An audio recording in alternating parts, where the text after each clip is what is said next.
Siamo giunti alla terza corsa dall'Arcoveggio, ancora un confronto per cavalli di 3 anni e purtroppo il ritiro di attrazione toglie un po' di pepe alla corsa, ma Avena Jet e Alaska Gams sono comunque le due più attese. Il campo di partenza vede al numero 1 Asia LL, 2 Axel Chuck SM, 3 Apple Wise S, 4 Anastasia Trio, 6 Avena Jet, in seconda linea 7 Amber Griff, 8 Alaska Gams. I favori netti però per Avena Jet in chiusura. C'è intanto l'errore di Anastasia Trio, mentre per il comando lottano Axel Chuck SM, Apple Wise S e al largo Avena Jet. Axel Chuck mantiene per il momento il vantaggio della corda, cerca di accodarsi in seconda posizione. Apple Wise S lo fa dopo 200 metri di gara, mentre all'esterno insiste Avena, va su Axel Chuck SM e passa a condurre in 300 metri, quindi leader la favorita Avena Jet. Roberto Vecchione in 300 metri si è portato a condurre, ora completi il quarto iniziale in 28,3, a questo punto entra in scena Alaska Gams. Seconda posizione in corda per Axel Chuck SM, poi Applewise AS, mentre ha recuperato anche Anastasia Trio dopo l'errore iniziale.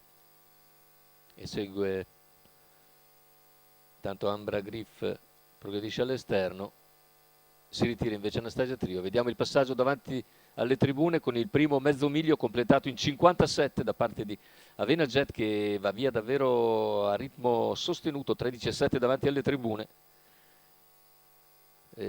Costretta quindi a percorso durissimo Alaska Gams a lato di Axel Chuck SM, chilometro in 1:11,4.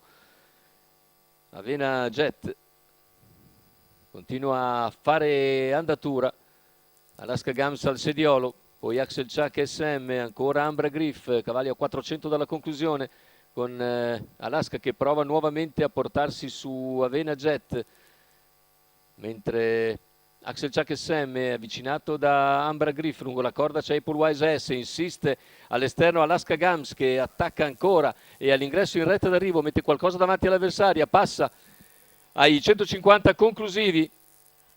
Alaska Gams finale con Alaska Gams che pur finendo non bella di camminata controlla e vince. Secondo posto per Avena Jet davanti a Axel Chuck SM, 1:12,5 ancora il ragguaglio conclusivo per Alaska Gams, che Alessandro Gocciadoro con un percorso durissimo all'esterno.